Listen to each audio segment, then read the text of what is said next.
Hi hello friends, welcome to my channel secret recipe. இன்னைக்கு நம்ம செய்ய போற ரெசிபி மட்டன் சுக்கா. இதுக்கு தேவையான இன்கிரீடியன்ஸ் மட்டன், மல்லி, சீரகம், மிளகு, வரமிளகாய், சோம்பு, பட்டை, கிராம்பு, இஞ்சி பூண்டு பேஸ்ட், மல்லி இலை, உப்பு. இந்த மட்டன் சுக்கா செய்யறதுக்கு ரொம்ப சுலபம், அதோட இது ரொம்ப டேஸ்டியாகவும் இருக்கும்.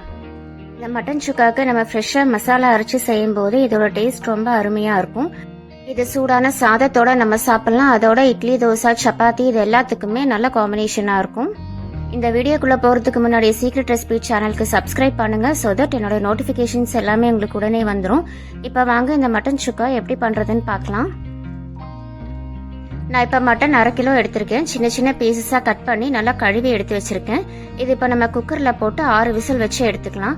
மட்டன் வேகிறதுக்கு கொஞ்சம் நேரம் ஆகும். நம்ம 6 விசில் வச்சு எடுத்துக்கலாம். கொஞ்சமா மஞ்சத்தூள் போட்டிருக்கேன். மட்டன் வேகிறதுக்கு தேவையான தண்ணி சேர்த்துக்கோங்க. சேர்த்துட்டு ஒரு தடவை கலந்து விட்டுக்கோங்க. இப்ப இதை நம்ம மூடி வச்சு ஒரு 6 விசில் வச்சு நம்ம எடுத்துக்கலாம். இது ரெடி ஆகிறதுக்குள்ள இதுக்கு தேவையான மசாலா நம்ம அரைச்சிக்கலாம். 2 டேபிள் ஸ்பூன் மல்லி எடுத்திருக்கேன், 1 ஸ்பூன் சீரகம், 1 ஸ்பூன் மிளகு, அதோட காஞ்ச மிளகாய் 5 எடுத்திருக்கேன். உங்க காரத்துக்கு ஏற்ப நீங்க சேர்த்துக்கோங்க. இது எல்லாமே சேர்த்துட்டு இதை நல்லா வறுத்துக்கோங்க. நான் எண்ணெய் எதுவும் சேர்த்துல, ட்ரை ரோஸ்ட் தான் பண்றேன். நமக்கு இதெல்லாம் நல்லா வறுப்படும் போதே நல்லா வாசனை வரும். அந்த ஸ்டேஜ்ல நீங்க ஸ்டவ் ஆஃப் பண்ணிக்கோங்க. இப்ப இது கூட ஒரு சின்ன பீஸ் பட்டை, 4 கிராம்பு, கொஞ்சமா சோம்பு சேர்த்துக்கிறேன். இதை நல்லா ஆறுனதுக்கு அப்புறமா நம்ம மிக்ஸி ஜார்ல போட்டு இதை நம்ம பவுடர் பண்ணி எடுத்துக்கலாம்.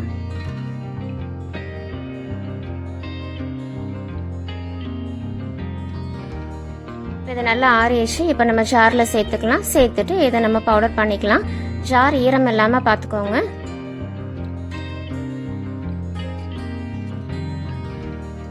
இப்போ நமக்கு மட்டன் சுக்காக்கு தேவையான பவுடர் ரெடி ஆயிடுச்சு. இந்த மாதிரி ஃப்ரெஷ்ஷா அரைச்சு செய்யும் போது நமக்கு டேஸ்ட் ரொம்ப நல்லா இருக்கும். இப்போ மட்டன் 6 விசில் வச்சு நான் எடுத்துட்டேன். இப்போ இதுவும் நமக்கு ரெடி ஆயிடுச்சு. இப்போ அடுப்புல ஒரு பேன் வச்சிருக்கேன். கொஞ்சமா எண்ணெய் சேர்த்திருக்கேன். எண்ணெய் சூடானதுக்கு அப்புறமா நீங்க கடுகு சேர்த்துக்கோங்க. ஃப்ரெஷ்ஷா ஒரு கொத்து கருவேப்பிலை சேர்த்துக்கோங்க. சேர்த்துட்டு ஒரு 10 சின்ன வெங்காயம் 2 கட் பண்ணி சேர்த்திருக்கேன். ஒரு நிமிஷம் நல்லா வதக்கி விட்டுக்கோங்க. இந்த டிஷ்க்கு சின்ன வெங்காயம் நல்லா இருக்கும். இது ஒரு நிமிஷம் நல்லா வதங்கட்டும். இப்போ நம்ம வேக வச்சிருக்கிற மட்டனை இதுல நம்ம சேர்த்துக்கலாம்.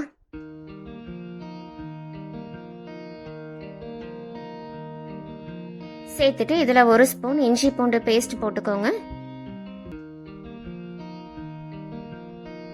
கூடவே இந்த டிஷ்க்கு தேவையான உப்பு நீங்க சேர்த்துக்கோங்க.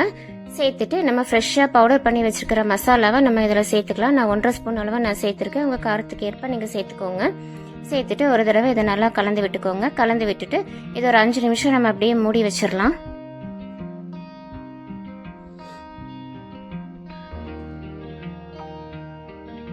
இப்ப பாருங்க, நம்மளோட மட்டன் சுக்கா ரெடி ஆயிட்டு இருக்கு. நம்ம ஏற்கனவே குக்கர்ல வேக வச்சதுனால இது நமக்கு சீக்கிரமா ரெடி ஆயிரும். உங்களுக்கு கொஞ்சம் கிரேவியா வேணும்னா நீங்க இந்த ஸ்டேஜ்ல ஆஃப் பண்ணிக்கோங்க. நான் கொஞ்சம் ட்ரையா செய்யறதுனால இன்னும் ஒரு 2-3 நிமிஷம் அப்படியே இருக்கட்டும். இப்போ நம்ம ஊத்தின தண்ணி எல்லாம் நல்லா ட்ரை ஆயிருச்சு. இந்த ஸ்டேஜ்ல நான் வாசனைக்காக கொஞ்சமா மல்லி இலை சேர்த்துக்கிறேன். சேர்த்துட்டு ஒரு தடவை நல்லா கலந்து விட்டுக்கோங்க. இப்போ நம்மளோட மட்டன் சுக்கா அருமையா ரெடி ஆயிடுச்சு பாருங்க. இந்த ஸ்டேஜ்ல நீங்க ஸ்டவ் ஆஃப் பண்ணிக்கோங்க. ஆஃப் பண்ணிட்டு நீங்க ஒரு சர்விங் பிளேட்க்கு மாத்திக்கோங்க. இப்போ நம்மளோட மட்டன் சுக்கா சுட சுட ரெடி ஆயிடுச்சு. இது சூடான சாதத்தோட சாப்பிடும் போது ரொம்ப அருமையா இருக்கும். அதோட இட்லி, தோசை, சப்பாத்திக்கும் இது ரொம்ப நல்லா இருக்கும். நம்ம ஃப்ரெஷ்ஷா மசாலா அரைச்சு செய்யும் போது இதோட டேஸ்ட் ரொம்ப சூப்பரா இருக்கும். இது எல்லாருமே ரொம்ப விரும்பி சாப்பிடுவாங்க. ஸோ ஃப்ரெண்ட்ஸ், இந்த ரெசிபி ட்ரை பண்ணி பாருங்க. சீக்ரெட் ரெசிபி சேனலுக்கு சப்ஸ்கிரைப் பண்ணுங்க. ஸோ தட் என்னோட நோட்டிபிகேஷன்ஸ் எல்லாமே உங்களுக்கு உடனே வந்துடும். Thank you, take care, bye bye.